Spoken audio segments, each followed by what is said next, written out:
Can you hear me? Yeah. See you later. Can you hear me? Can you hear me? Can What? you hear me? What?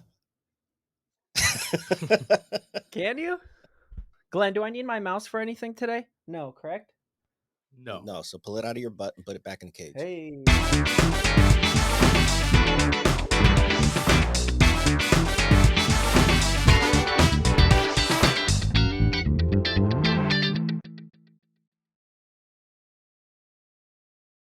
Well, everybody, welcome to the Giulio Show. Today we have a great guest on, and actually we might even have two because my cameraman's going to chime in once in a while because we have my son Stefano Veglio, and we have my nephew who is my cameraman Glenn Brown, Glenn James Brown,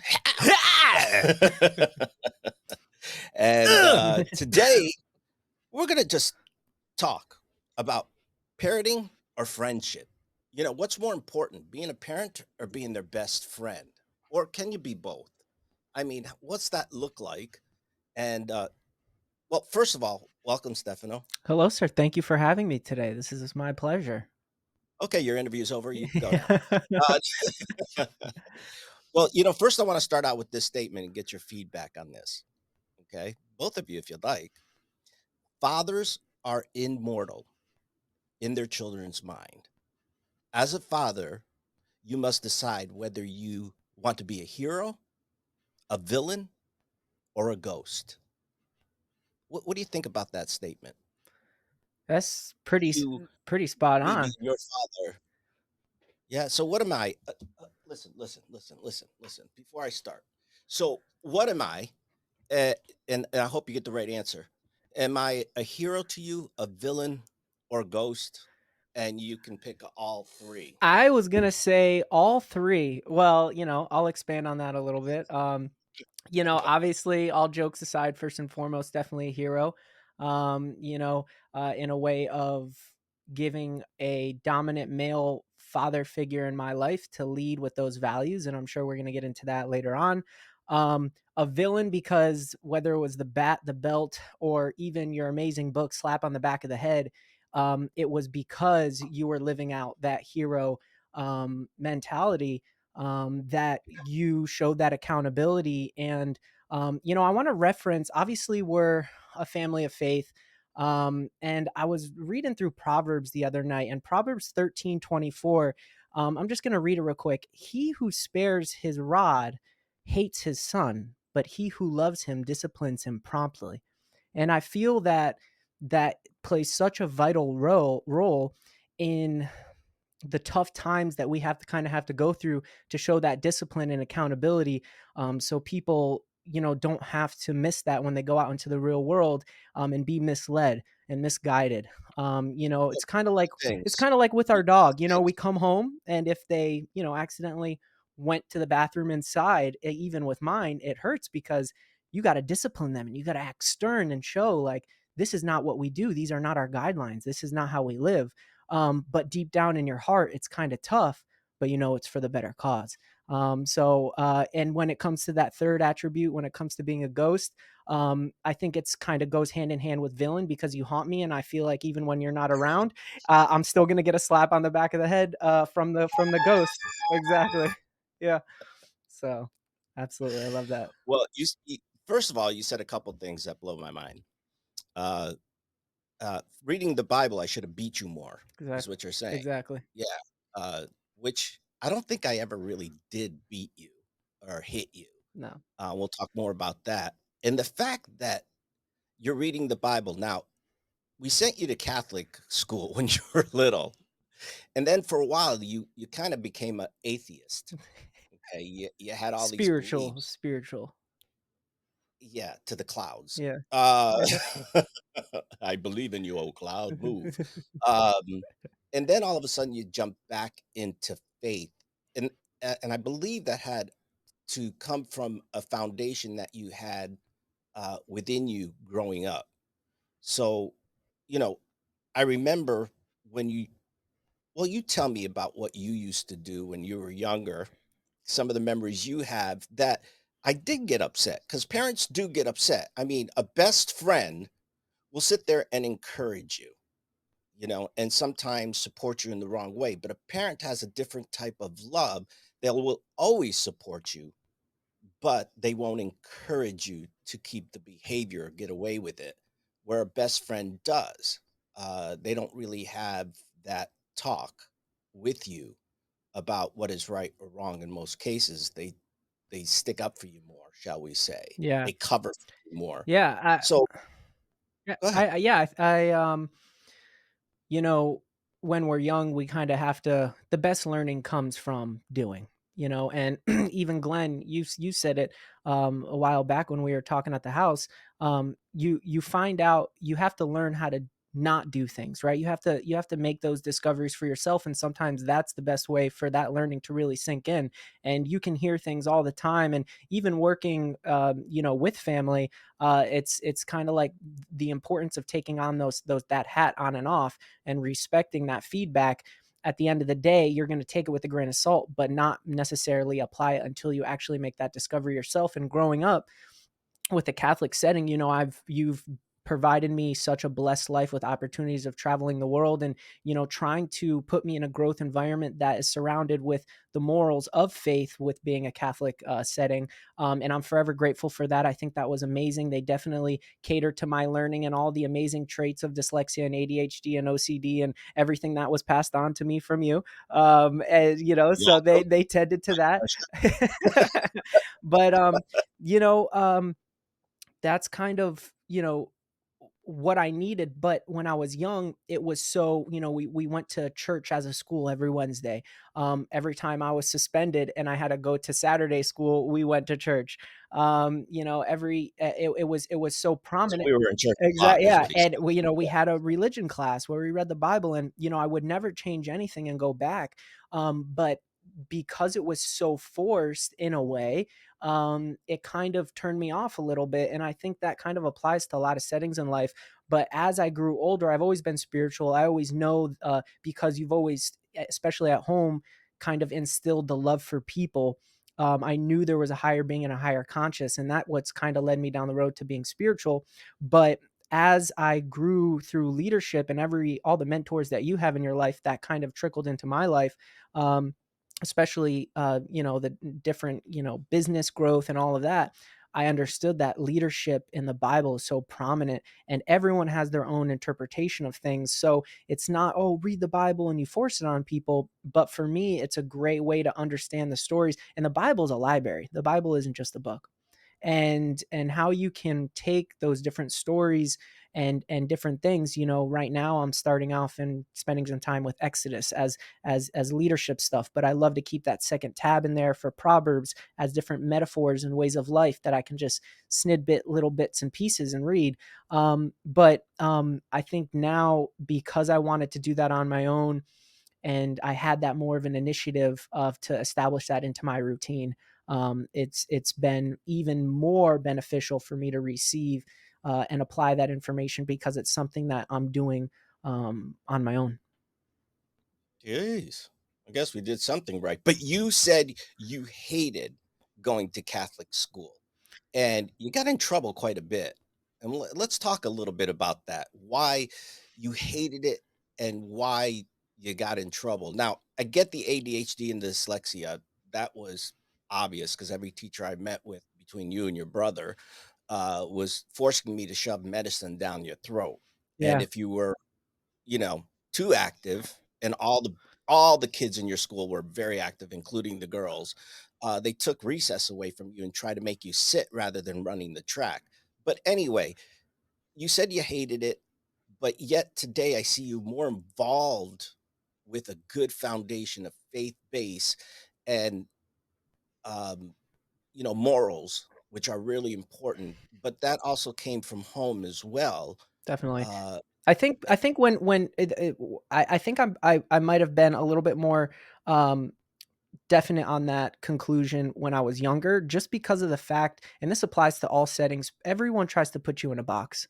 And when you're growing up, especially as a young man or a young kid, um, you're trying to understand what that box is. Why do I need to stay in this box? Why does it exist? And who am I to apply the rules of the box to myself? And um, looking back now, I didn't hate it. I know there's, education is it's a gift. It's an advantage. There's, traveling the world when we were younger, or when I was younger, we traveled a good amount, and I was able to see places that didn't have access to education and things. So looking back now, I'm grateful for the hard work that you put in and my mother put in to make sure we had that growth environment, and we're separated from the rest to show this is why we work hard. This is why we do what we do. But obviously, in the moment, the reason why so-called maybe hated it was due to those conforming rules. It applies to a lot of different business nowadays. I think, even in a professional setting with a boss, you know, sometimes they make gestures. You think you do something great, you work so hard, you go over to them, they're their mentor. Look what I did. This is what I did. Give me your feedback. This applies to the business when it comes to efficiency and all of that. And they still have a rebuttal and say, "Oh, well, you forgot this, this, and that. This needs to be changed. Thanks for checking in." And you have that kind of reflection of, dang, that's all they gave me. Are you serious? But at the end of the day, you go home and you're reflecting and you're like, well, that's why I respect them. That's why they're in the position they are, is because there has to be some sort of accountability. And I think that is what the basis of this conversation is kind of formed on, is accountability. And if there's no Wait, accountability, let's go back then to accountability when you were growing up, because that's where today I know you see it. You're 26 years old. You did really well, and I'm very proud of you. But there were times I really wanted to drag you around the house by your hair, and though I didn't, I did hold you accountable in many ways. Some were fun, but anyway, talk about some of the things you got in trouble with, and some of the times that I said no to you when you really wanted something or you wanted to go somewhere. How did as being your friend, I would understand that you're punished and your best friend's throwing a party. You should go. Oh, let him go. And then we can start up his punishment next week. But there were times I had to say no to you. There were times I had to sit you down and really talk to you. And even though I was upset, but really explain to you why that was wrong. So let's go back to some of the things you got in trouble for and how did I handle that? Let me know the job that I did, because now that you're older, I can be more friends with you because you're paying your own bills. You're in your own house. You're not in my house anymore. As long as you're in my house living under my roof and I'm paying the bills, you're going to do as I say. yeah. But now that you got a job and you're under your own and you got your own house and you got your fiance, pretty soon you're gonna be married, have kids, and I'm going to torture them. But here's the thing. Let's go back and talk about a few things you did in school and be honest. In a Catholic school, what you and your friends were up to, that I had to sit you down, that a lot of parents don't do with their kids. They just make excuses for them rather than helping them correct that discovery. Because I did let you make discoveries too. I didn't let you get hit by a truck, but you had to find out some things for your own. But talk to me about that, and let me know how I handled it and how and what you got out of that. Yeah. So, I there's too many for this call. I don't want it to go all day. But you know, I think the biggest thing was growing up, you think everyone surrounding you is there to build you up and guide you in the right direction, even when it comes to your peers, especially because you want to feel accepted. And when it comes to the inner circle, you always used to say something your father told you was, show me who your friends are and I'll show you who you're going to become. And growing up, I was influenced by, a lot of other things that kind of deterred me. And I thought it was cool. And I thought it was, that I'm going to be accepted and I'm part of this group of friends now. But just distracting things in class, from, shooting spitballs to hornet little things. And, I mean, it's just Let's talk about your entrepreneurial so I've always been a uh, builder. So I've in always been a elementary I've school. always been a builder. And I think that's a great way to bring that up, is I've always been a builder and I always like to invent things and build things. And when I was young, I was into airsoft. I love it. Thought it was, Airsoft what? yeah. And Airsoft and and guns, I airsoft saw a guns. video. Yep, I saw a video on how to make little makeshift ones out of a pen and a rubber band and the thing inside the pencil and, a mag loader that attaches onto it and everything. And me and my friends would thought it was super cool because we were playing with recess one time, and they saw what I had and they wanted one too. Can you show me how to build it? I go, well, for this price, I'll build you one myself. And I think that was just instilled in me for a young entrepreneur mindset, to make a couple extra bucks because the big thing was when I was little, I've found out what energy drinks were. And sometimes I'd sneak those into school and have a couple sips with my friends during lunch, which was totally, not beneficial health wise. But Mm, they so but you needed more we energy. started trading. I was making some money from making these little makeshift airsoft things, and it didn't become a problem until we didn't decide to put them away when we went back into class. Then that transpired, and the classroom floors sometimes were filled with airsoft BBs, and the teachers didn't know why there was those were around. So little things like So that. We were having let's go fun with back. it. Did you not and they're soft little I mean, they don't hurt. Yeah, They there's were this. like I mean, it's a rubber band. It goes 2 feet. weren't you guys all at the point where when the teacher went to write something on the board, you were shooting your air bubble guns at them? Yeah. Well, no, not at them, but each other, and sometimes things got in the way. But it was all out Sometimes of they hit the board, didn't they? it was all out of fun, and, I think we had, the right intention when it comes to just giving each other that attention. Some of the students, that were in there weren't getting that attention from the home, and I think that goes all, full circle and back to what we're kinda talking about here is if they're not getting the accountability and the attention at home, where are they gonna seek it? And that doesn't just go away from being a young person, that can transpire into the rest of people's lives and how they lead and how they form relationships and bring other people into their lives, because they're not getting that accountability, and that Okay, you're communication. talking about accountability. So, how did you get caught with these airsoft guns, and how did I put a stop to that with you?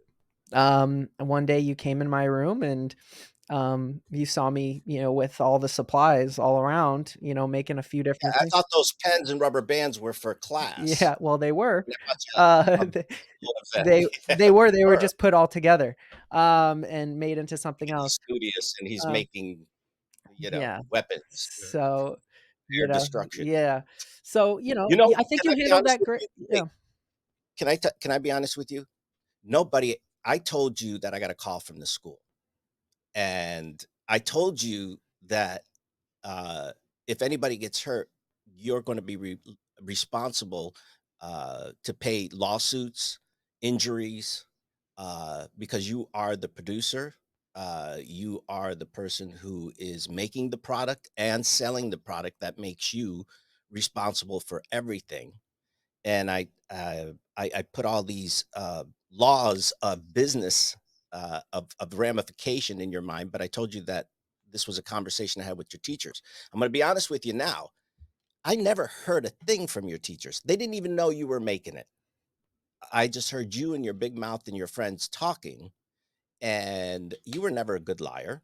never. So No. I got you still Never. are not a Yeah, good no, still liar. have trouble with it. So I got you to confess in what you were doing, and I put enough fear of not a beating, but fear of consequence of what could happen if somebody does get an eye put out or somebody does get hurt.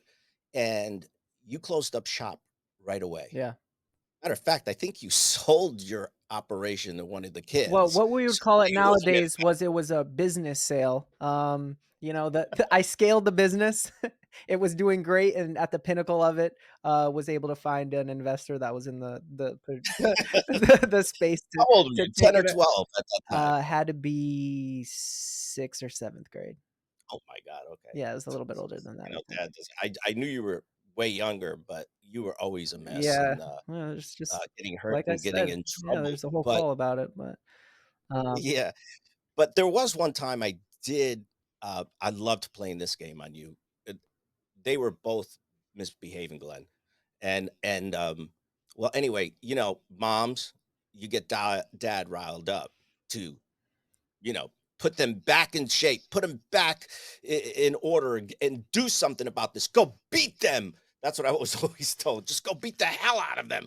Right. So I came upstairs and I went into Julio's room, and which is my other son. He couldn't be with us today because he was working. But before I had the talk with you guys about irritating your mom, I said to Julio, I took off my belt like I was going to hit him. And I started smacking the bed. And I said, and you were in the other room with your door open right next door. And I said, scream as loud as you can, like you're being tortured. And I was hitting the bed, and Julio was screaming and and he's crying, make believe he's crying and stuff. By the time I got to your room, you were like you saw a ghost. You were scared. You were ready for a beating. And all of a sudden I start beating the bed, and you were just looking I at me, was and so Julio came in. confused. I Yeah, was and we so started confused, laughing. but I And then caught on. a discussion with you about, see, when mom's unhappy, she's gonna make daddy unhappy, and then daddy's got to do something about it. All right. And it was just active boy things that you guys were doing. And people will say, it's what boys do. No, girls act the same way. Some of them are nice and dainty, and so are some boys. But some girls are just, and especially in your class, they were rougher than you guys. Uh, but we had to hold accountability. But there was one certain belt incident that happened with you when you were younger on the bed that I didn't mean to get you. You want to tell that story? Yeah, so you also have Indiana Jones in your DNA as well because I think at that point, when I knew I was needing to be held accountable and you were making it known, I would kind of juke and run around, hopped up on the bed. I was at the head of the bed. You were on the ground at the foot of the bed. And but you had your hand on the belt buckle, and I thought I was the bee's knees. I was like, can't catch me now. Like, what you doing? I thought I was Spider-Man. I was gonna shoot a web out and escape out the other side. And I made some comment like, what are you gonna do? Something like that. And it literally with one movement. I don't know if it was Matrix slow motion, but you just pulled it out. It was still in your belt loop. You just pulled the buckle, and in one swipe, everything followed and it just continued. And the follow through of the reach, I mean, it should have been on ESPN Sports Replay, and just nipped me right on the leg. And I think I was just so, even though it probably, there's a little sting there, was so Of shocked course and there was. amazed and wanted to celebrate your victory.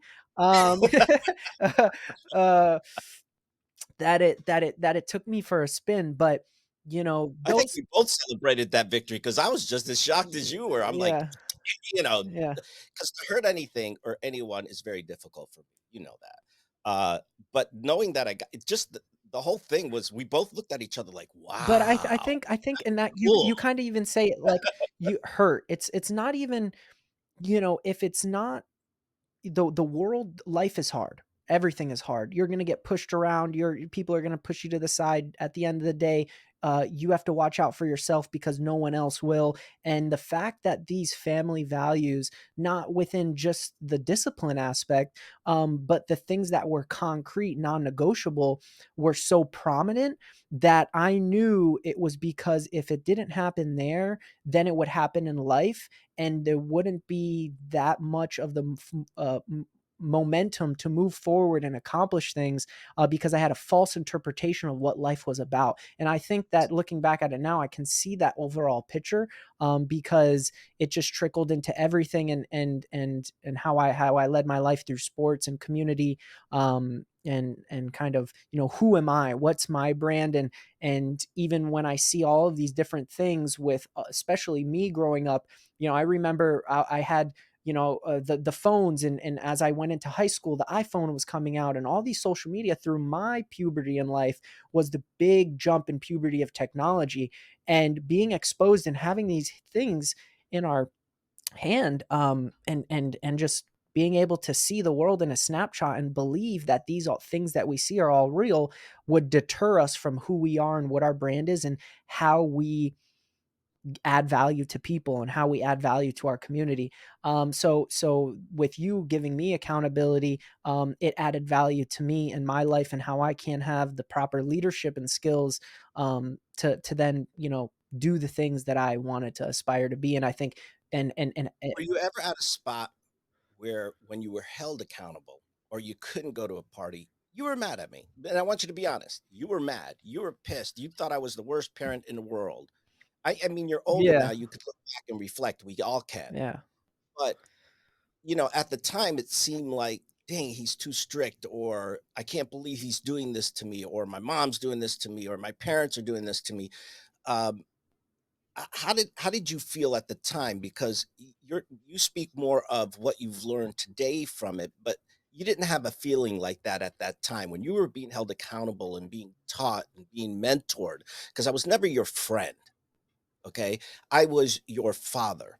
yeah. We were your parents. We loved you unconditionally, but we didn't want to be your best friend. I didn't have to dress like you.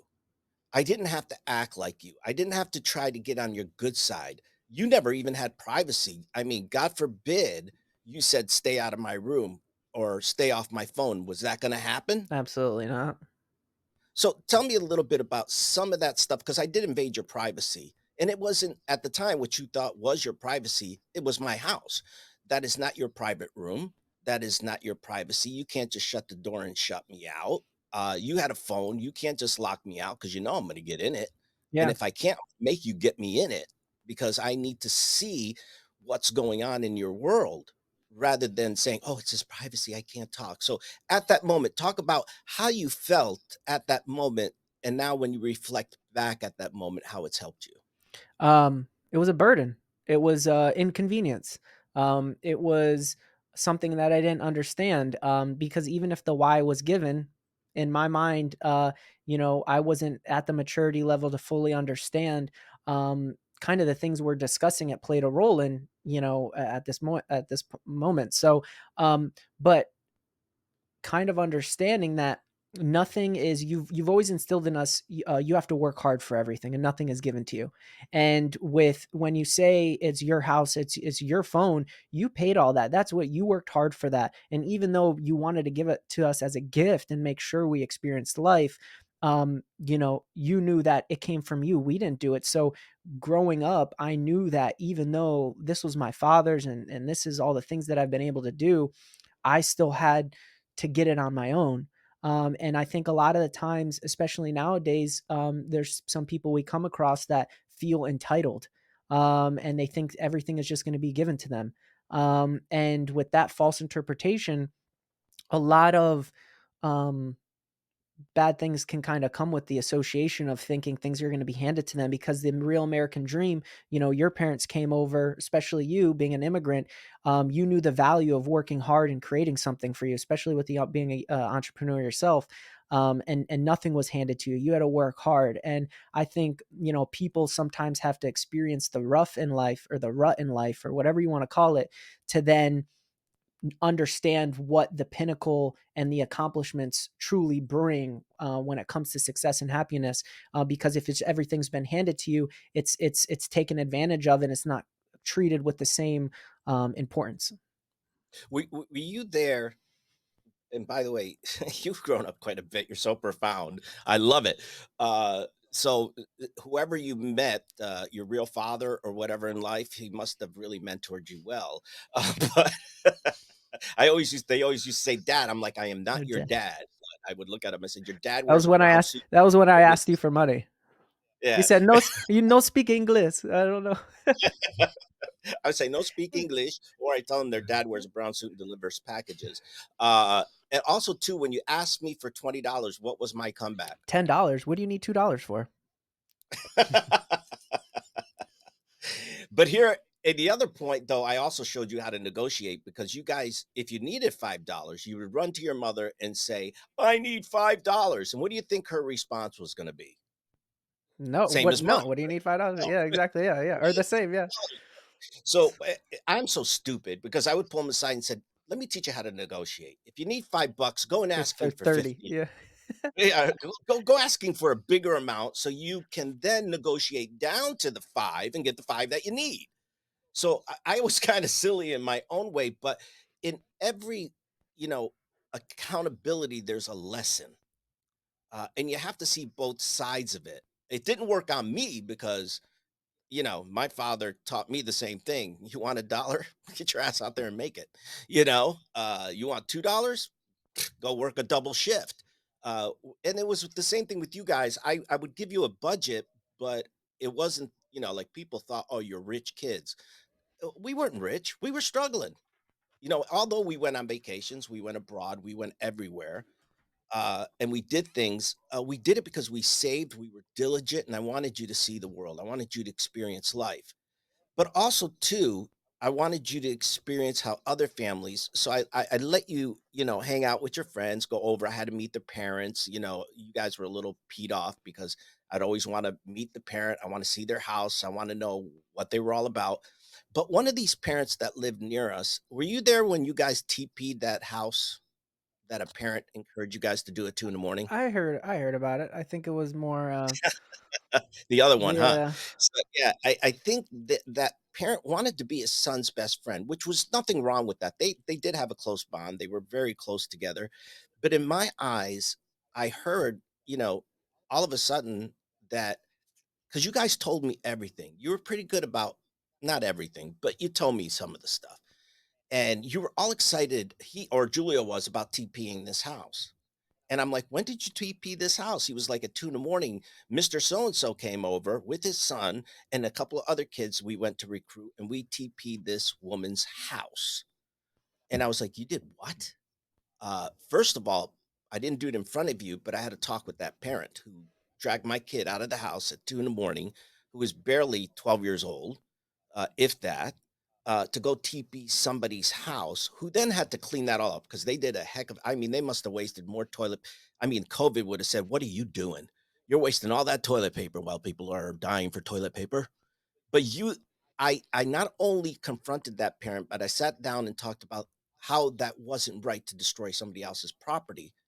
And I made Julio, and I thought you were involved too, call that parent, apologize, not blame it on anybody. I didn't have him blame it on the parent or his friend. He took responsibility and he cleaned the whole yard, which was a buttload, no pun intended, of toilet paper. Now, tell me, as a father, a future father, what would you do in that scenario? I think I'd probably do the same thing.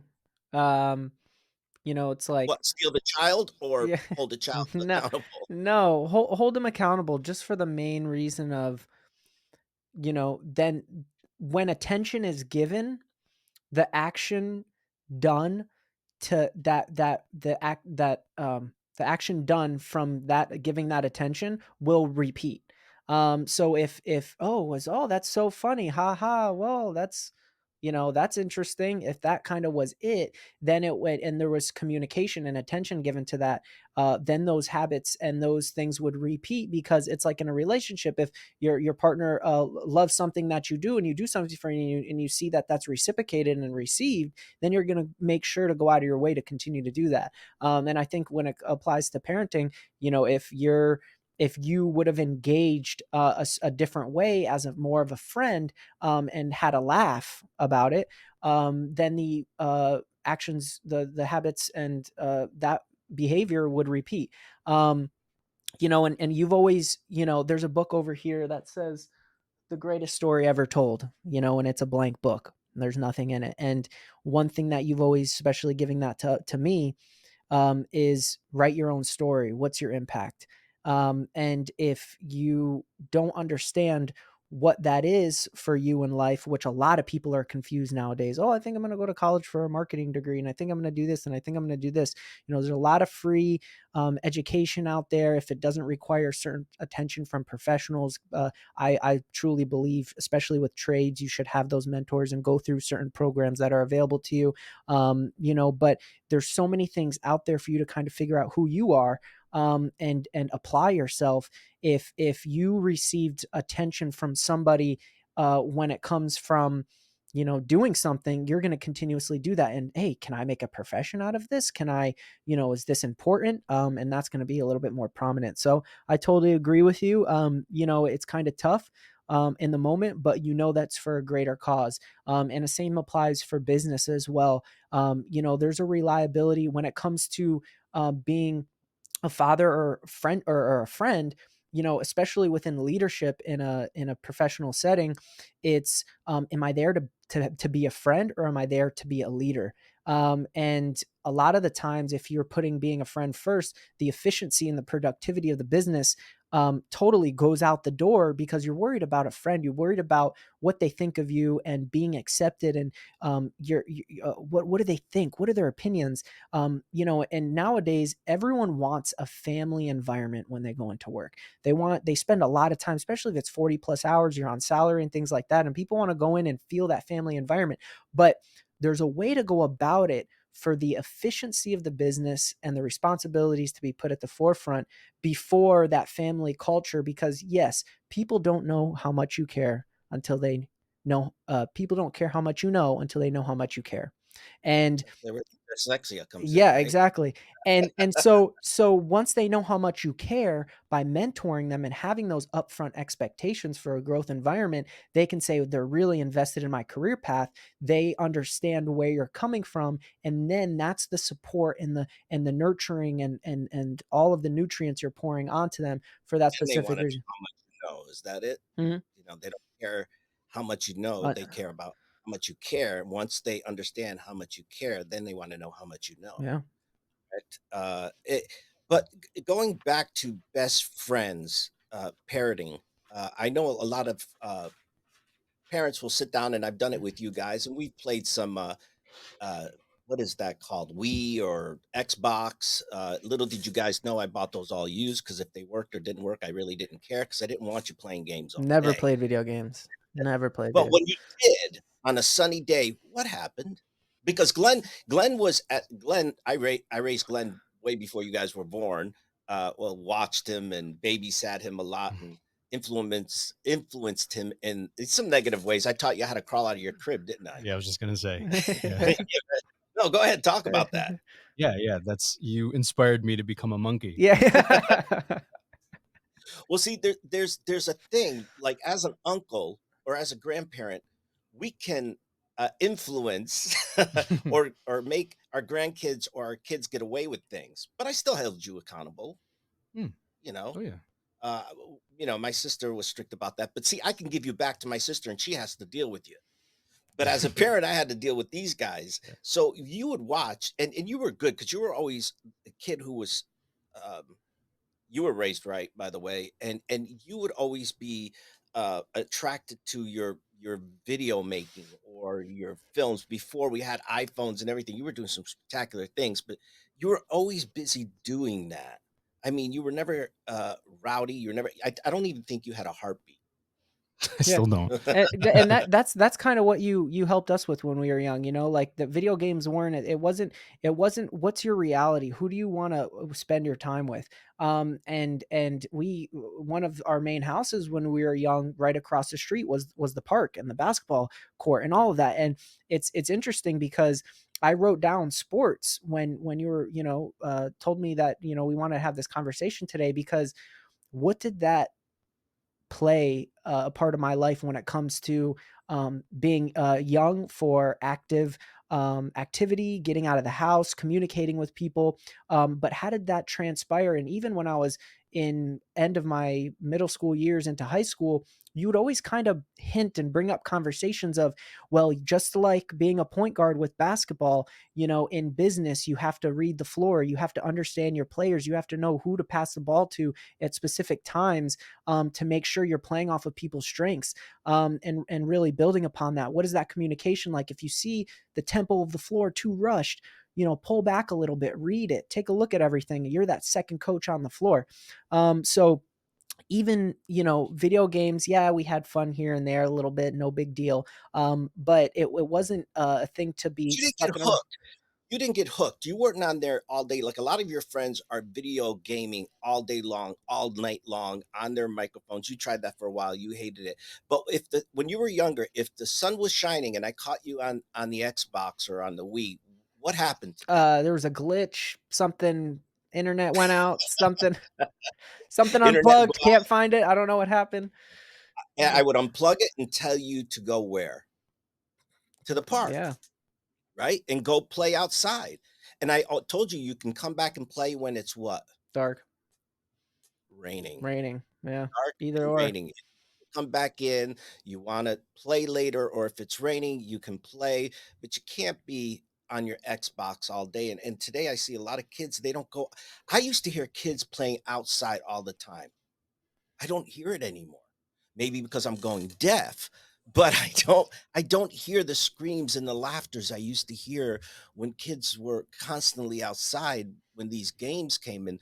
And eventually I took your Wii box and all that good stuff and kind of left them unplugged and disconnected so you guys couldn't reconnect it on purpose, not because I was lazy. I just didn't want you to spend your time there. Do you regret not being able to spend a lot of time and today getting on, some night games with your friends and playing some live videos to Definitely. I No, pray definitely not. What I honestly one thing that I mean, one thing I look forwarded to, one thing I look forward to, um, is even our family dinners. You know, a big principle in your life that you grow up with and instilled in us is, you know, even though you traveled a lot, you know, when I was young, and there weren't some times that you were around.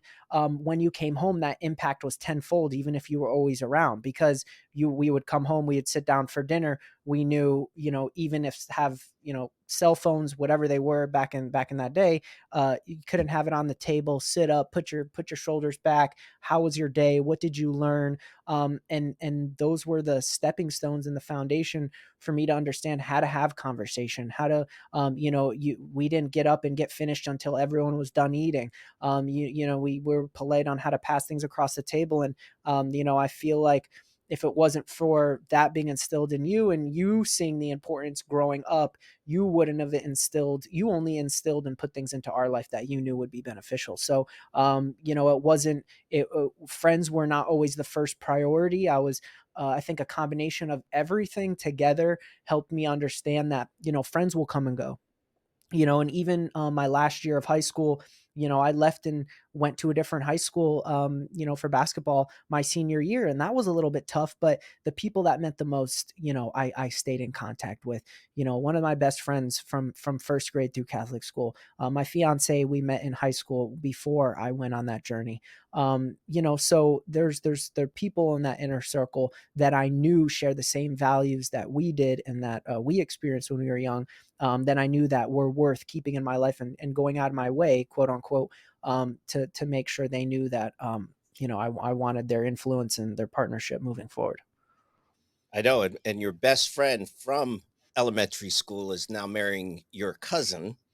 It's funny how that all He works, didn't want to get but away you from me you kept true friendship in that. Um, yeah, I remember the one time where, a lot of parents today, they again, they want to respect their child's privacy. I get that, but still you got to be careful of, what's going on in their privacy. One remember when Julio wrote "Stay the F out of my room" on his door? Oh yeah, What I thought there was fireworks going off in the middle of the day because you kicked that thing in, and he had these big subwoofers at the end of his bed, and you just drop kicked both of them, tore a hole in it, um, and told well, why did I do that? Why did I ruin his speakers, which was stupid because they were mine, but he thought they were his. Why why because why did he ruined was it. it Was the principle of him ruining, to quote, your property. You right? know, I wanted him to understand, how do you feel about somebody coming in and destroying your property? Because what he wrote, "Stay the F out of my room," Glenn, and Stefano knows this, he carved it in his wood door. I don't remember. What was that? And then what happened to that door besides after I kicked it in? well, you told him take it off the hinges and it doesn't go back up until you sand it down and refinish the door. And And how a long did it take him to reset the door? the people who we sold the house to probably still had to get that door fixed because it never went back up. That's right, and he never had privacy of a door closing. He didn't put up a curtain, nothing, because he lost that privilege, and if you want it back, you have to clean up and respect the property, because it wasn't just about my door, our house, our property. Later on in life, you can't do that if you're gonna lease a building or lease an apartment. there was a lesson in that. Now, I didn't kick him in. I didn't beat him up. I just had him learn what it was to feel like not to have a door because you ruined it. 2, damaging somebody else's property is gonna cause you to get how do you feel about your property now being damaged, right? Uh, and with you, my dear son, I'm gonna go back here. You discovered the world of marijuana when you were in what, high school? Middle school? Probably later years of middle school, Right. And at that time it was illegal, all across the right? board. Yeah. Now, did I sit there and say, "Hey, Stefano, let's smoke a joint together. Oh, I'll let's." quote you. I quote you. One night I got caught. The shower was running too long, and I came What out. do There was a smell. There was a smell coming from the bathroom. I remember just getting into it, barely even understanding what getting high was and what I was actually doing, and why I might have maybe enjoyed it at the moment, just because not everyone was doing it, and some of the cool kids talked about it. Was you pulled me in the room and you said, just looked at me in my eyes and said, "Is this how you want to live your life?" And I was just so taken back because I thought it would be a different conversation. And it was a great way for me to then go back in my room and say, "Is this how I want to live my life?" Huh? What does that mean? Why would that be? Why would he say it like that? And I knew that even if people, especially nowadays, with it being legalized and things like that, there are a great many benefits if you do it before sleep and things like that. But you know, um, unfortunately, people do that to function throughout the day, and whatever works for you, that's fine. I don't, if some people can, that helps them function better than other people, and the whole movement of what it did for different cultures and different decades through history. I never kind of shunned down on that, but specifically when it came to me, I think that was a great response, and how you said it in the moment to help me understand Yeah, what I was and I feeling. know you're from a newer generation, so you're like, "Well, if you need it for this, you need it." Glenn, did you ever need pot for anything in your life? No. No, You never did any drugs, did you? no, never I'm not tried gonna it. lie to you, you know daddy did because it's in his book, right? Because of my insecurities, but pot wasn't one of the things I didn't like, things that suppressed. I didn't like being drunk a lot. I wanted control of my body. If anything, I wish did pot because it would have calmed me down. But and don't get me wrong, in high school, I did it because of the peer pressure, but I never enjoyed it. So most of the times I would just say no, I mean, I didn't like the way my body reacted to it. But, I know many people now use medical marijuana as an excuse. Now, they go to work and smoke before they go to work and then wonder why they're not productive. When you used to, and you got a little older and became legal, you smoked a few times before you came over or when you were over in the yard because I'd make them go outside. I mean, it's a choice. Okay, you make that choice. But that I like talking to you, No. you smoked. Yeah, it was like talking to the someone who's not there. Like, "Hey, hey, hey, Yeah, exactly. You what'd you guys say?" Yeah. yeah, it's like you want to have this discussion, serious discussion with me, but I'm like, you can't even look at me. You can't even stand straight. So get out of here. Come to me when you're sober, when you're straight, when you got control of your body and your surroundings. I'm not saying that anybody who smokes pot should be in jail, but listen, there are a lot of medical benefits, just like medication. But a lot of people use it as an excuse to smoke it, to hide their insecurities.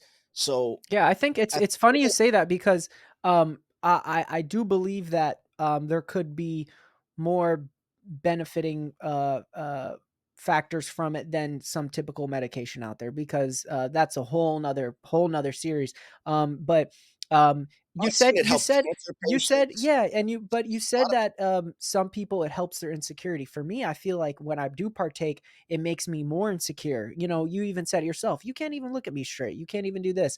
So everyone copes with, whether it's food, whether it's information, whether it's marijuana, whether it's any sort of drug. A majority of the time, everyone's different. Everyone perceives and acts differently when partaking.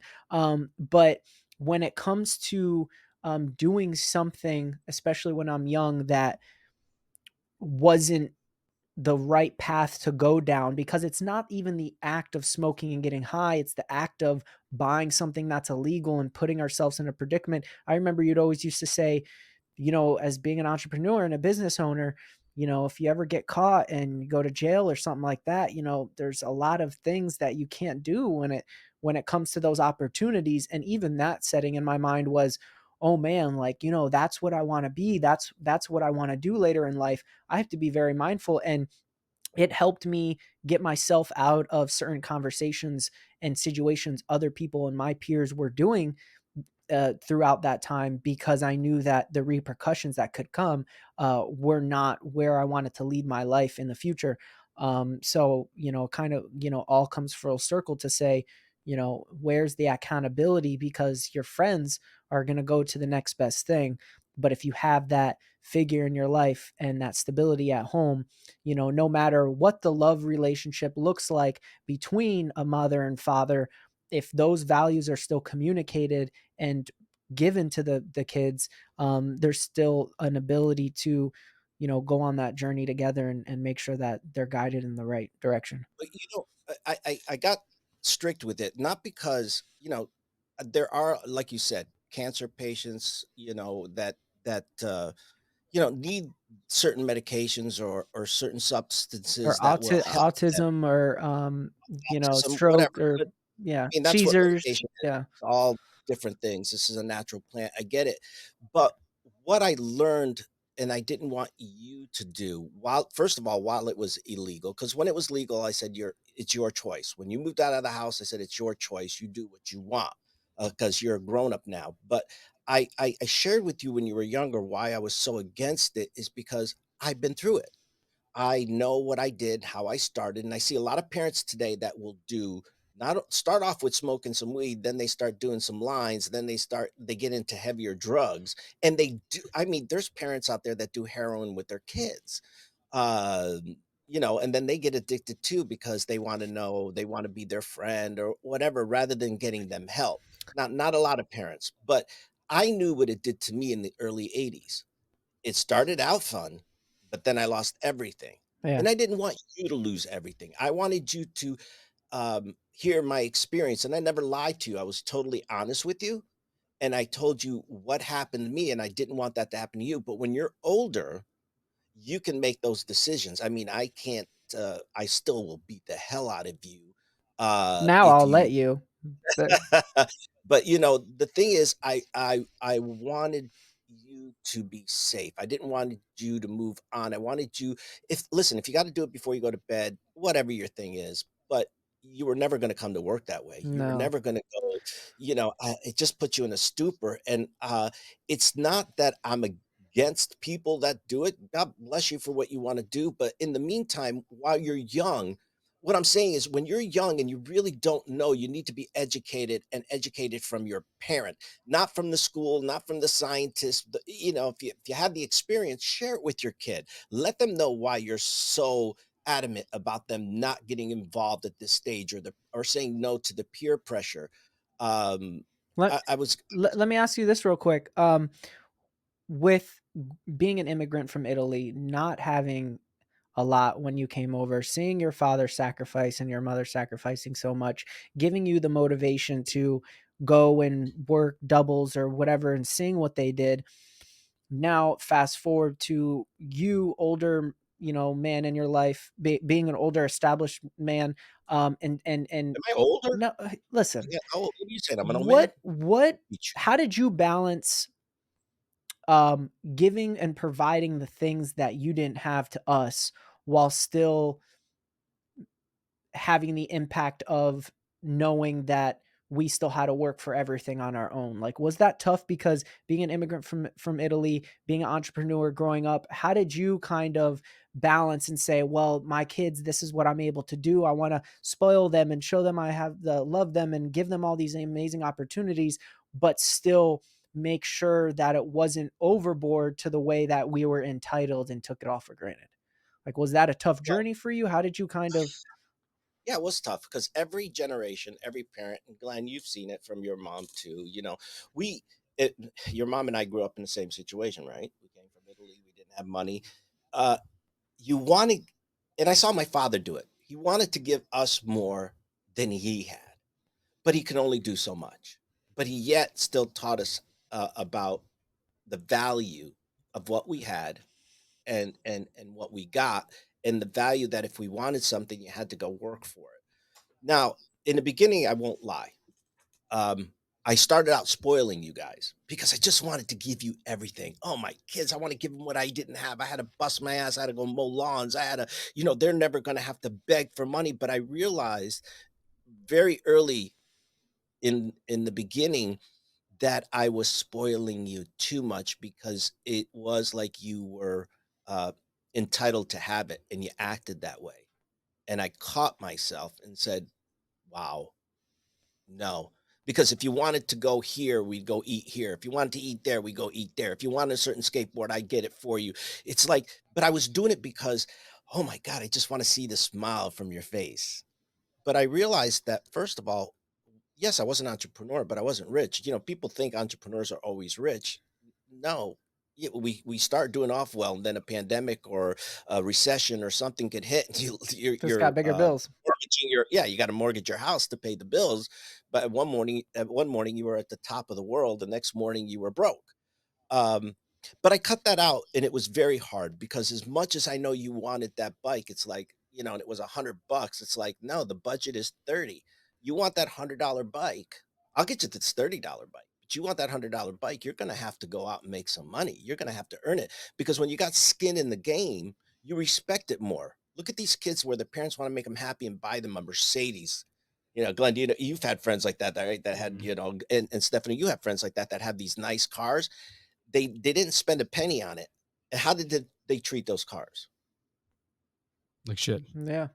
Exactly. And it transpires into so many other things. They think that other people that don't have that are less or whatever, and I think, your other book, Unwrapping Your Gift, has a whole extra plus onto the process of, it's great. You get a slap on the back of the head from the accountability to understand how to move forward in life with the correct values and creating those standards. But without that, you can't unwrap your gift. And what is your gift, and what do you want your brand to be? And you know, what how do people interpret what you're actually setting out to do? And if you're just spoiled with everything, then why work hard? What's your motive?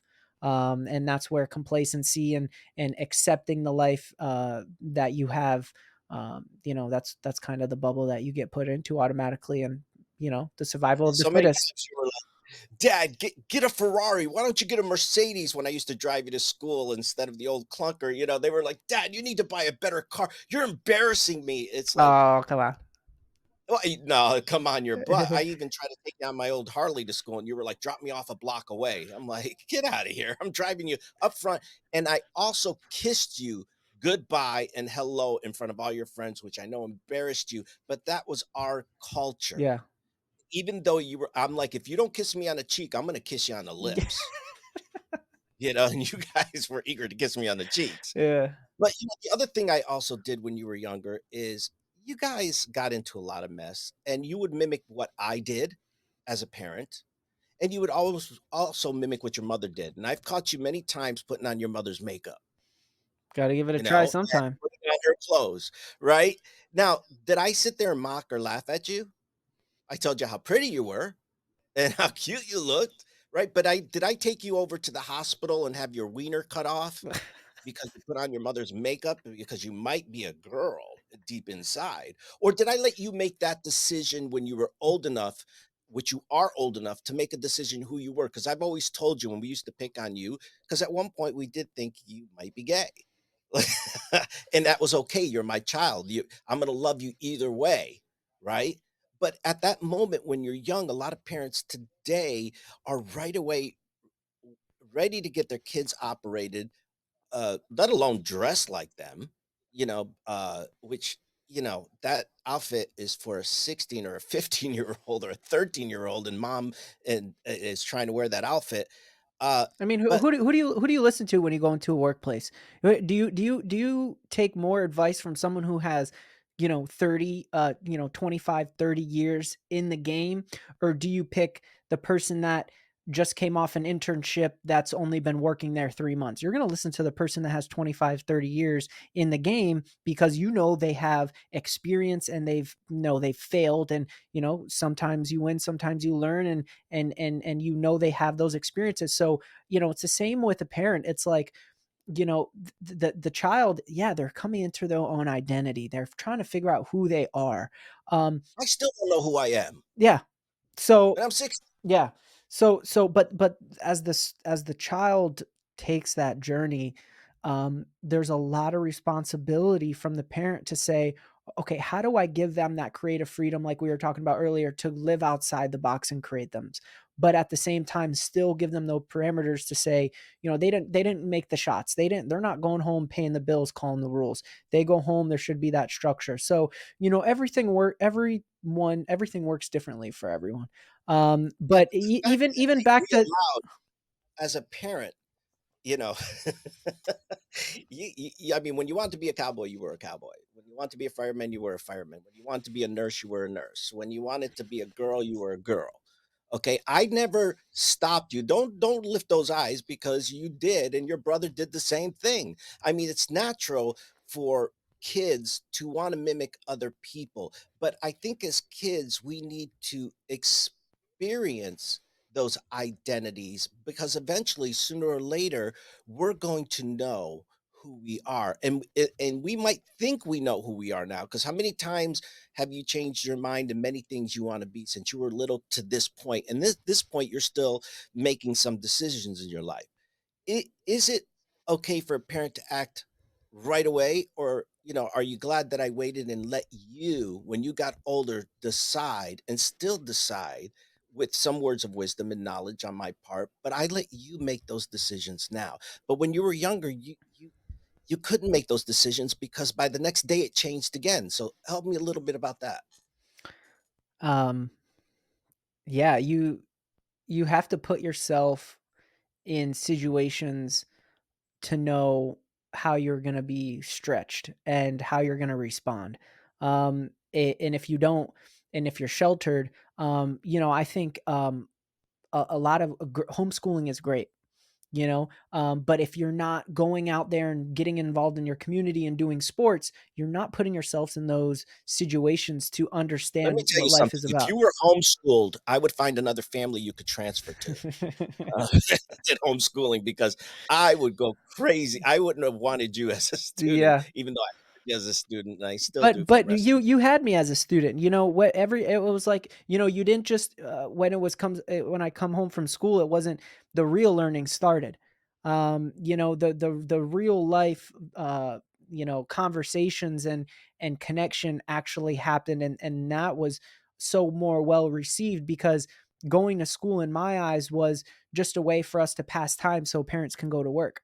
The value behind what it could possibly do wasn't there in my eyes. It was, dang, I got to sit in this classroom. When is this? When I was entering, it's like being Italian. When you're finishing your meal and you're already thinking about the next. I would go into class and see the time on the clock before they even took attendance and figure it out. Okay, if class ends at this time, I'm going to go to the bathroom at this time and this time, and then I'm going to go speak to this person in this office and pretend I need something for this task and homework at this time. So then I'll really only be in this class for X amount of time. So, yeah, I think there's a huge responsibility, especially the craziness the world is going through right now, with how prominent fear is from all this news channels and social media, and how fearful people are. There's a very important responsibility that the mentors, coaches, therapists, parents, whatever you want to call them, that people of influence have to connect with people and say, this is okay. It's okay that this is who you are. This is okay. This is what you do.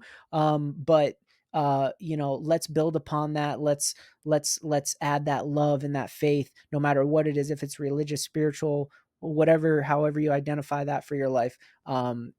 Because there's a big shift that needs to happen for people to come back together, and understand, how to love, and not how to love intimately, but when it comes to the workplace or friendships, um, you know, you know, Speaking of which, remember those talks we had about intimacy? Into me, Intimacy. I see. Int intimacy. Intimacy. Intimacy. Into To me, me, I I see. see.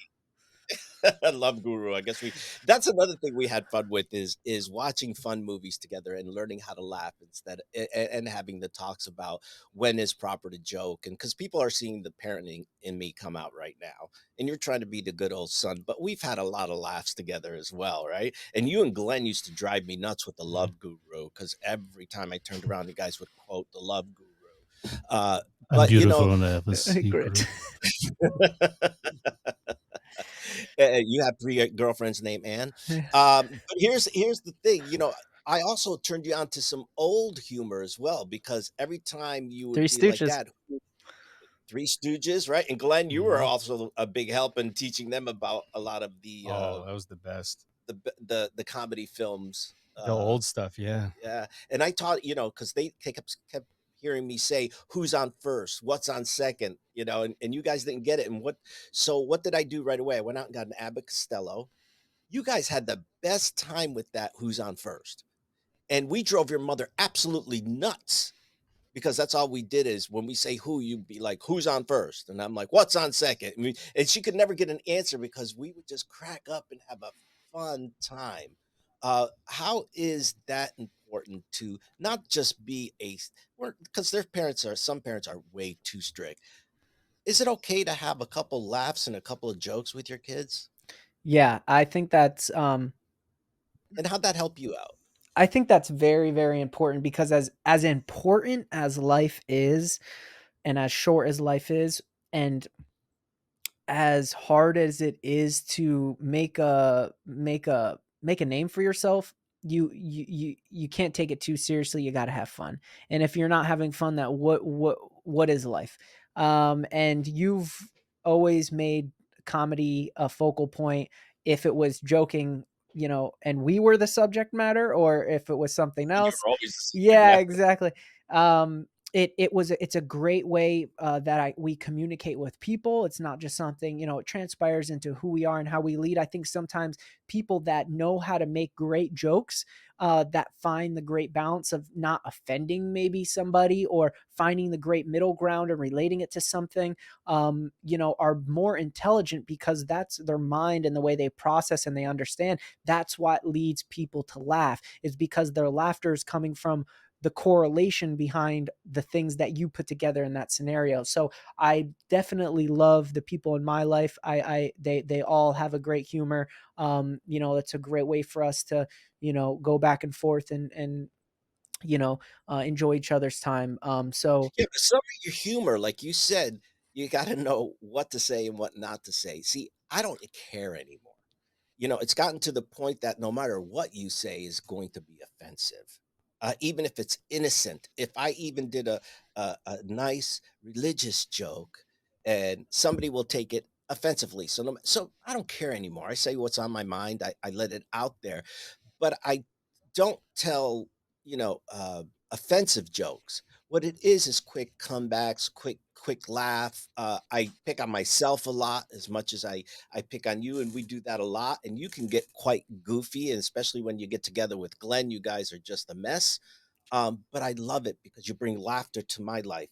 Listen, I know we've been on this for how long now? This call uh, over an hour, and we're gonna probably have to swing it down a little bit, but I know you had some questions, so let's just go off of that for a little bit. well, I think we answered them Okay, along the road here. Um, we talked about the accountability thing. We talked about how it was for you to provide for us and give us things that you didn't have, but in a way that still we weren't entitled. But how did you unwrap? How did your parents allow you to unwrap your gift and allow you to be the person you are, but still at the same time give you a good slap on the back of the head, wake up call? good. They gave me more than a slap. I got beatings. Let me tell you something. I was a kid of ADD, which we didn't know about back then, and um, they were hopes that I would be a lawyer. You know that they had high hopes for me, but they saw a gift in that I could do something. They saw a gift within me I didn't see myself. Um, but what they did teach me is a lot of ethics. table manners, how to say yes, how to say no, when to say hello, when to say goodbye, how to properly handshake with people or shake their hands or handshake with the people, uh, how to shake their hand properly, or just morals, and ethics. And I'll tell you what, I had a lot of friends. Not only because I was a goofball, only I res- what I how I was raised was just ethics, respect, love, commitment, uh, faith. I mean, I never said, "Dad, oh, I don't feel good. I'm not going to work." He picked me up by the back of my hairs and said, "I don't care how sick you are," because he knew I wasn't. "You're going to work. You made a commitment. You must be there." Because when he was modeling that process for me, when even if he had a cough, and I mean, unless he had a serious, I mean, my father had to stay in bed if he was seriously sick, but I never seen him take a day off, and he worked 2 or 3 jobs. And he was, no matter what it took, even if his car broke down, he would walk to work. Matter of fact, it was such a good example that I was stupid enough to walk 50 miles to work because my car didn't work. I hitchhiked all the way to Amsterdam from Schenectady. And when I got there, my boss was like, "You could have just called in." I'm like, "No, I made a commitment to be here." And she said, "Don't you ever do that again." But those were the examples that they gave me. Now, be it right or wrong, I grew up pretty damn good, and I think you grew up very well. And Glenn, I think you grew up very well. And there's a lot to say for the discoveries that we made. And yes, all my decisions were not right. I'm a parent. So I couldn't be your best friend and cheer on the wrong things. I had to sometimes be the villain. I hope I am your hero of today, but I think I fit all three of them. Hero, villain, and ghost. Uh, because sometimes you got to know when to disappear, and now is the time for me to step back, not totally disappear, but let you make some discoveries, because after you've gone out of the house and moved out on your own, you got to experience life. Did I have to be a villain? Absolutely. When you were growing up, I had to be the villain sometimes. Even Or though, I would have continued on my villain qualities. yeah, although, moms out there are always like, "I gotta be the bad cop," and dad, "You're always the nice cop, and you always get them to love you," and that's not true. We had to be the villain either way. I think it goes both ways, but also, I heard a quote. It was moms, I think this applies a little bit more in my setting. Is moms raise a baby to become a boy, and that boy figures out that male role model, and their dad helps that boy become a man. And not that my mother plays still a significant role in my life when it comes to how I should love and how I should be a man, and I have a very close relationship with her. You were that role model, and I always try to understand, what is that dash in the middle of the start date and the end date on my tombstone going to mean? And what is that legacy? And you've created that legacy. And you have a lot of influence, because it's just the genuine love in your heart for people and growth. So that dash in between that start date and that end date signifies you're so just like me. We'll much. find that word. Give us time, but we'll Yeah, well, find I that found word it. for you. Signifies so much, in that impact. And I think people have to understand that it's okay. And some people might say, "Oh, you're labeling. You're this, you're that." It's just no. It's just my interpretation, because it's that's what the great process about all of it was. And yeah, I think from you talking about your story with your parents and your father specifically, that he played all three roles in your life, as well, with the villain, hero, and ghost. So I find that very interesting. Well, I am so grateful for the times my parents said no to me. You can't go out, you can't hang out with your friends, because some of those nights they've gotten into car accidents, they got arrested. Some things happened, and they say it's kids being kids, but also too, it's we have to be in the know of our kids at all times, and love them enough. And today, parents there isn't a mom and a dad. There's only a mom, and she works really hard to give them both spectrums of that role model. And there's some strong, I mean, moms are really, really strong. I was fortunate to not enough to have two parents. You were fortunate enough to have two parents till later on in your life when you were 18, obviously. Um, you know, then that you weren't orphaned, but we divorced. But it's not, and it never had anything to do with the kids. And today you see, parents using their kids as pawns. But the thing is, there are single dads that can be just as effective of being that role model for a boy or a girl. There are mothers who still can be effective in being a role model for their boy and their girl on both spot. I used to sit down and talk to you about, how I would talk if you were my daughter, when how to treat women, how to respect your temple, how to respect their temple. I wasn't the dad that said, "Hey, go out there, son, and get them, go out there and get what you can get from those girls." It was never about that macho image. It was about respecting them and respecting yourself. And what could be the ramifications if you mess up, right? Because I remember at 12 years old when you were on your phone texting and I looked at your text and you were sexting at 12 years old. And I'm like, damn, they're pretty good. So I'm like, this stuff is. But what did I tell you about that? If I was the dad, first of all, I yelled at you for even writing half of the things, and that girl was not innocent herself. As she, when I looked at all the tests, the first one initiated by her by telling you she's taking a shower, but and explaining it, uh, you were feeding into it, which was not right either. But I told you the ramification because, first of all, I was pissed off at you for even answering that. Second of all, imagine if you were my little girl and I read what you were writing. Uh, I think I'd come over and kick your little ass for talking to my little girl like that. Even though she was talking like that, I not only would deal with her, but I deal with you too. But we sat and talked about the ramifications of that. And a lot of parents don't take the time because they're too embarrassed or they're too shy.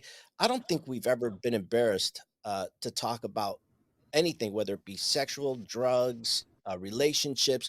The only thing I ever tell you now is you're grown up.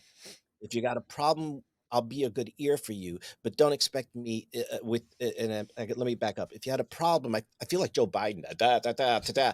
Let me back up. When you got a problem with your fiance, what do I tell you? Don't bring it to me. You can talk to me about it, but don't get me to pick a side. This is something you two have to work out because if you choose to make me pick a side, all of a sudden I got ill feelings of her, and then you guys make up. It's bad on my part. So listen, don't bring it to me. You're grown up enough to do it. Um, Yeah, I think people sometimes just need to hear themselves talk once in a while. Still And listen to myself put their speak too much. thoughts put their thoughts together. But yeah, no, I definitely you always were super transparent. I always felt like I could take anything to you, even if it wasn't me making a final judgment or just to it was just to communicate about maybe something that I was feeling, but my um I didn't cling on to that emotion. Sometimes people have to talk about things before they and it's normal for the good angel or the bad angel or the different committee that's up in your head, or, the voices you hear, let those pass through you. So And you really, need therapy. yes, we're doing Are it. you We're doing doing it right. We're courses? doing it right. We're doing it right now. Um, and then you can, really understand which feelings you want to hold on to and fester and grow and nurture. So yeah, no, definitely always transparent for sure, no matter what. Well, we probably go on forever and ever because we've had 26 years together, almost 27 years together, and I can't say you know anything negative. I am so proud of what you've accomplished at 26. And I hope me and your mother and all the influences in your life have been a part of that. But as parents, I'm going back as parents. I hope as parents we were part of who you are today because you are truly an amazing young man. You run a company. You're starting another company with veterans. uh, hired veterans only for construction and And me and my building. fiance are gonna, get into some real estate stuff. She's doing amazing, and we've definitely created a great support system. Um, yeah, keeping it, Yeah, got to I keep mean, it going.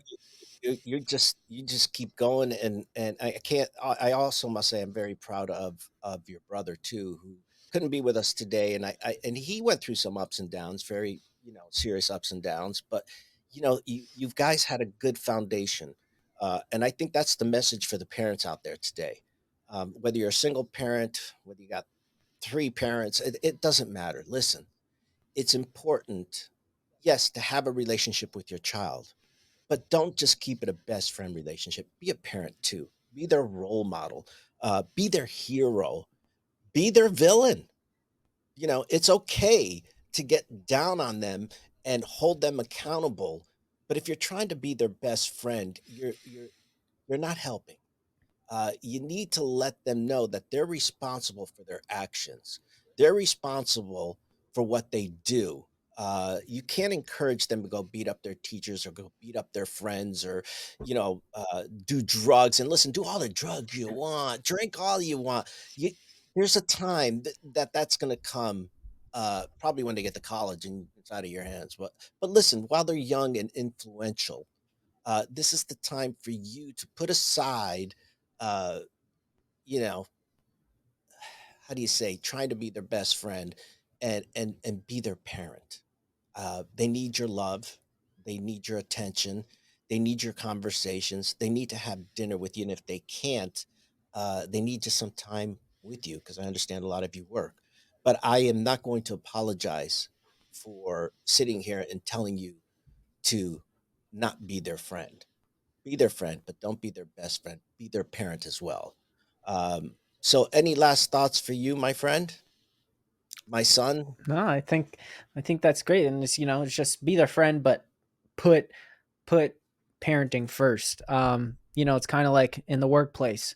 You want to have fun, but you also want to keep professionalism above the fun. So if they both rise, as long as that first party is rising more above the one below, they're both rising and they're both a priority. But know which one comes first. Great. Glenn, any last words from you? This has been The More You Parent. Oh, wait, no. The more you parents. Listen, parenting should be fun. Have fun with it. Have fun with your kids, but also give them the right path. Give them a nice faith base if you can. If you don't believe in faith, please don't Give get them them to hope. believe. Here, give them hope. There you go, son. Oh my God, I am so proud. Well, listen, it's time that we end. Stefano, don't go anywhere because we want you to hang out a little bit in the back room, in the green room with us. But we wish you all the best of happiness and parenting. And if you are, I'd love to hear from you, parents. You may agree with some of the things I said, some I didn't say. Where can they go to put in some of their thoughts or Under should on YouTube, under the in the comments. in the In the comments under comments, they could put YouTube? it. Yep. Can they also go to the website?